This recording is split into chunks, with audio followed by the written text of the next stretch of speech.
Right, we now have our guest for the week here at Midweek Harmony, and we're very pleased to welcome Isabel Kidd here from the charity SERV. Many of you won't realise that things that are connected with NHS aren't always just straight NHS. They have to contract the work out, and charities also can actually do a lot of work where they help bring the most important life-giving thing that we could possibly have, and of course that is blood after the blood transfusion service. So Isabel, welcome. Hello. It's nice to have you here.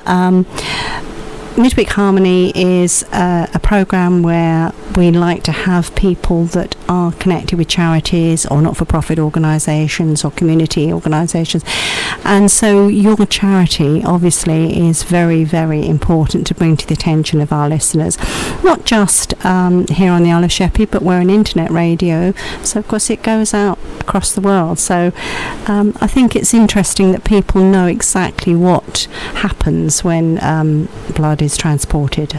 It is. And here we are looking mostly here at Kent, I presume. Kent, yes, Yeah. we operate in Kent. Okay, so first of all, tell me a bit about you and why you got involved with SERV. I got involved with SERV a few years ago after my niece was very poorly. She suffered from two rare bone cancers, and it was my way of giving something back to the NHS. Over her 2 years worth of treatment, she received over 44 blood and platelet transfusions. So we know for a fact one was delivered by SERV Kent, and it was my way of giving back to the NHS for the great treatment she'd had. And of course we forget to say that it is not just blood, but it's blood products as well, isn't it? Blood products, like platelets and plasma, and also samples. We transport samples between hospitals as well. We also keep the Kent Air ambulance stocked with blood. That's a nightly routine restocking, Right. 365 nights a year. And we also work with Demelza House, Right. delivering and collecting anything from prescriptions to teddy bears, to pillows, to crutches, anything they need, either whether they're at home or whether they're actually in the hospital. Now tell me, when was this charity first formed? SERV Kent, in its own right, as a Kent charity, was formed around 20 years ago. But there is a figurehead NAB, National Association of Blood Banks, and all over the country, pretty much all counties now have some sort of blood running group, and most of them are affiliated to NAB as a figurehead. So the National Health Blood Transfusion Service, they fulfil the role of collecting blood transfusion, and they actually, and it's then SERV that then comes in and takes over the transport. Is that how am I understanding that correctly? Outside of normal working hours. Oh, right. 7 at night until 6 in the morning every night, and the daytime weekends and bank holiday weekend. And what about in cases of emergency, national emergencies? Are they there? I suppose they would be called upon, probably. Well, outside of normal working hours, we can deliver products quickly for them, so they tend to still call us as well. If we weren't there outside of the normal working hours, they would need couriers, taxis, and that would be really, really costly for the NHS. So, we do save them thousands and thousands of pounds every year that can then be put into other services. And also time, of course. I mean, it's not just about the money, it's the time factor involved, isn't it? That getting that transported urgently to a specific site. Yes, and motorbikes involved. We have drivers and bikers, but when something needed quickly, a motorbike can get there a lot quicker than a car in traffic. So if somebody was thinking that they had time on their hands in the evenings, they wanted to do something like this, how would they go about applying to SERV to become a courier of blood? Okay, the easiest way is to go to our website, which is www.servkent.co.uk. We are in need of controllers, riders and drivers.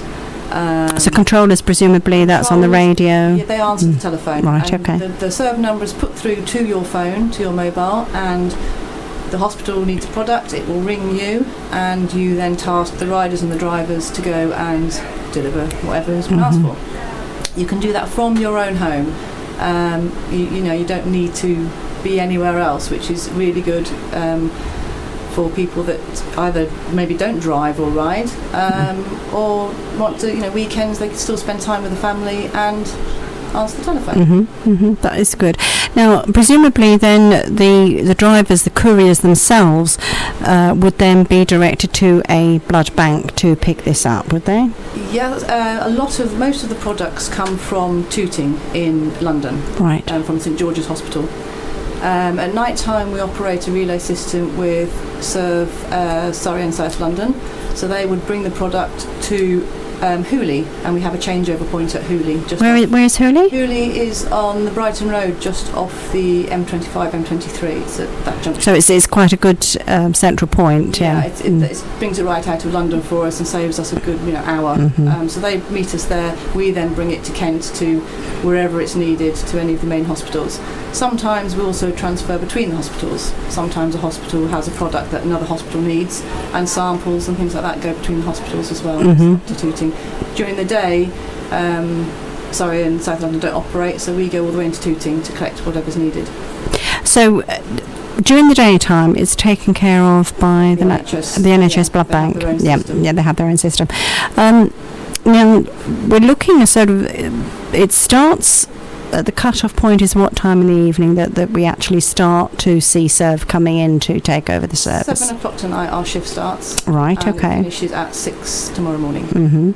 And looking at an average evening in the life of a courier, let's go with that one now. Okay, there really isn't an average evening. Some nights we don't get any calls, some nights we can get lots and lots. It really just depends. There really isn't an average. I really can't give you an average. Probably 3 or 4 is a good guess. But,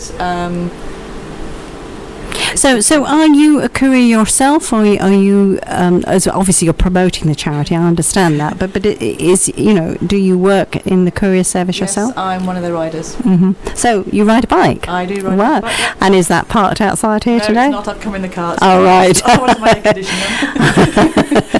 I actually would have thought it would have been quite breezy, but then you've got to dress up in all your leathers for protection, haven't you? So dress for the ride, not for the slide. Dress for the slide, sorry, not for the ride. Yeah. So, but we do take for granted, we to be honest, we don't stop and think about it. So anyway, are we coming up now for the weather? I think we are there, aren't we? We're over it. We're over the weather. Well, I'll just quickly give you a brief summary of the weather. It's hot, the sun's shining, and it might turn cloudy in the west with some outbreaks of showery rain. It should be a dry end to the night, but much of the region with winds will remain light, mostly northerly.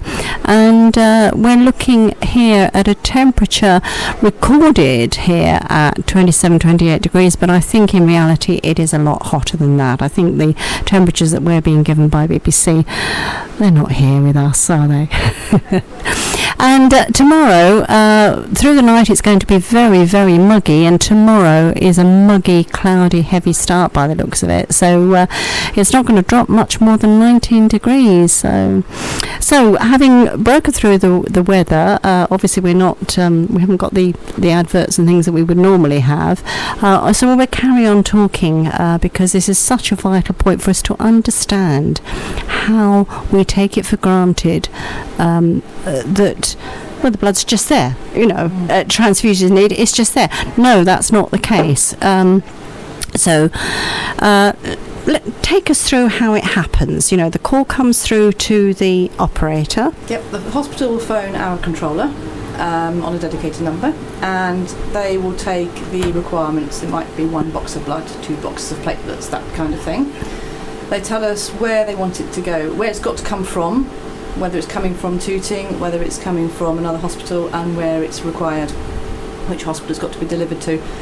The controller will then phone. Every night we have a shift system, so every night we have 7 riders or drivers on call, and 1 rider or driver doing the air ambulance run. So actually on the shift itself we have 7 riders, 4 in the north, of what we call the north of Kent and 3 in the east. We've kind of split Kent in the middle so that one person doesn't have to go, for instance, all the way into Hooley or to Tooting and all the way down to the QEQM hospital in Margate. So we would do it, if that was the case, we would do a swap over at our HQ, which is at the M2 services. We have our own purpose headquarters, Oh, right. the old police post there, which is fantastic to have. Which M2 services is one that used to be called, is the Moto one, are you The talking Moto about? one, Yes, yeah.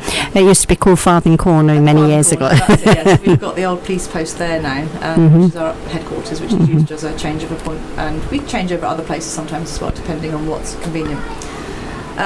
So the rider or the driver then goes to the collection points at the correct time, picks up the product and takes it to the hospital, and then they text the controller when they've delivered it, so they know it's done, and the controllers like us to text when we get home as well, so they know we're home safely.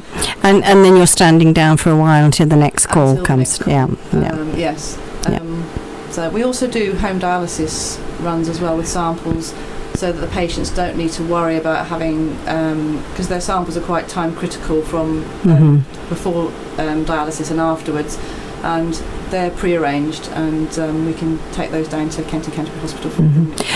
So you actually do get to meet the public as well as the NHS nurses, doctors, there wherever you're taking the products on to. those runs, on the home dialysis runs, we do meet somebody at the front door, which is nice. The normal blood and platelet sort of runs, we take them straight to the path lab. We don't go to the wards or anything like that. We go straight to the path lab and give it to the pathologist there, who then deals with it and distributes it where it's needed.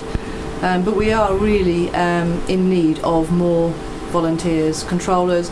If our secretary did the maths the other day, and we ask volunteers to do a minimum of 2 shifts a month, so it's not too onerous. People give a lot more, and sometimes they can't do a shift. That's fine. But if everybody only did 2 shifts a month, our numbers don't add up. We only have 13 dedicated controllers. Although we have 25, those others are riders and drivers as well. I'm trained to be a controller as well, but I'm also a rider and a driver. So we all only have so much time we can give. So we really could do with more. Yes, of course. More of everybody. And the training would take up a week, 10 days? The training for bikes and cars, just a few hours at a weekend. So 4 or 5 hours on a weekend day. We've taken around all the hospitals. If you're a bike rider, you'll be shown how to strap the box onto the bike. You have to be trained on how to look after the product, what not to do, what to do.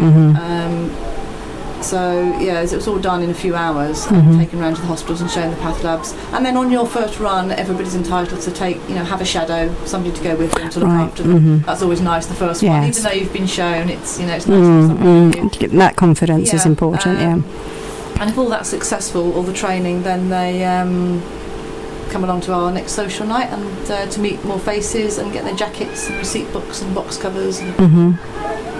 And the operators, how long do they take to train them? That's a few hours, 2 or 3 hours, understanding different calls and how to take the call. But presumably you're looking for people that have a clarity of voice and can listen clearly and understand instructions, and you must, although yes, you don't need a degree. No, I wasn't thinking that for a minute, but you do need people that can articulate. That's what I was thinking of more than anything else. Yes, to make sure. Yes, they have to be able to have a sort of a minimal organisational skills. But it is very straightforward once you get the hang of it. So.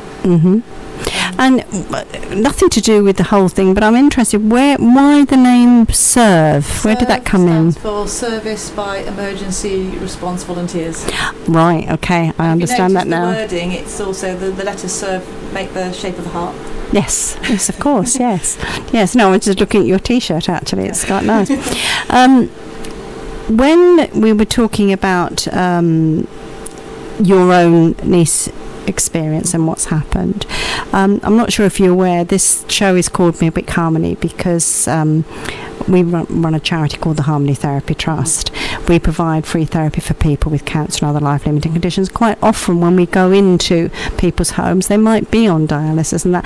And of course, it never occurred to us, the therapists that go in, we see what's going on in their lives and we take part of that journey with them, but we don't realise everything that goes behind it to support that service. So hearing it from you firsthand is something that's... I mean, most of us have our own personal reasons. Some people don't want to talk about it. Some people are quite happy to talk about it. It can be from a simple... one of our youngest volunteers in his early 20s, he hates needles and doesn't like giving blood. And so his way of doing it is to deliver it. Yes, because it's enclosed and he doesn't have to see it. Yes. It can be as simple as that. You don't have to have a reason for doing it. Some people just want to put something back into their community, into the NHS. And so you can live anywhere in Kent. We're a Kent-operated charity, and we're all volunteers. We all, mostly use our own bikes and our own cars, and we have a very small fleet of marked vehicles for. But when somebody's travelling on a motorway or on a dual carriage or something, it is very clear that it says, so that if they were involved, God forbid, in an accident, all of our volunteers wear our distinctive yellow jackets with the red patch on the back with blood written on it, and the boxes when they go onto the back of the motorbike are covered with a bright yellow cover with the word blood on it. So they're covered to protect them from the weather and the dirt and things, but yes, it's quite obvious somebody on the bike that they are transporting. Very much needed. They are on duty.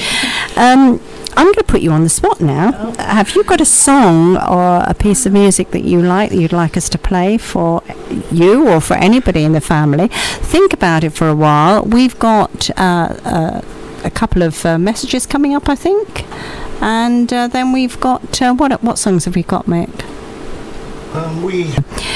So we are here with Isabel Kidd from SERV in the studio, talking about the out-of-hours service of providing the transport for blood products and blood itself between the hospitals, and also, as you've already said, making sure that the ambulances are stocked up and things like that. So it's Blood Kent Air Ambulance. Sorry, I missed it. So one of the most important things that's come out of this conversation we've been having is the need for more volunteers to do the shifts for the operators as well as the couriers. So it's something that is very important to you. It is. We need more controllers, riders and drivers to come forward and join our merry team. We're an eclectic bunch. I was going to say, it sounds to me as if you have a lot of fun, and I think this is the only way that you can operate a service like this, because you're dealing obviously with emergency situations, people's lives, the need for blood transfusions, etc. But you're also looking at somehow we've got to stop this sort of doom and gloom thing when it comes to these sort of things. Yes, you're doing a very, very worthwhile job in very difficult circumstances, but you also have to have a sense of humour, presumably, and to be able to, as you say, when you're not doing this job, to get together socially and to get to know each other, support each other, and have fun in that sense. Yes, and it's like anything, you get out of it what you put in. Exactly. We have a social night once a month up at our HQ, so we get together just for a cup of tea and a chat, and it's good. You meet all the other members, because it can be a lonely job. You can go out at 1 o'clock in the morning, you collect your box, you take it to the hospital, you give it to somebody in the path lab, and you go home again, and you don't see anybody else in the charity.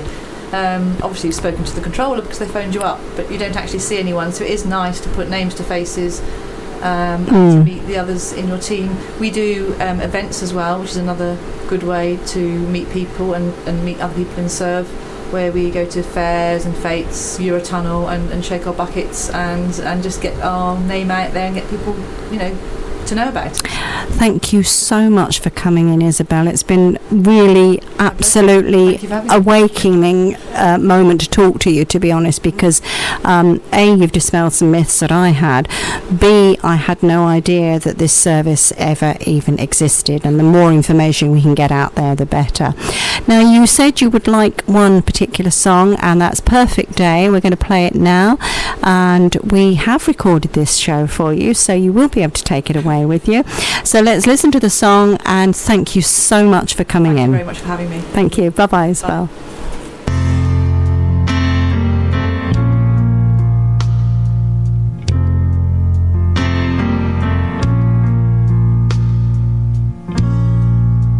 Just a perfect day. Drink sangria in the park. And then later when it gets dark, we go home.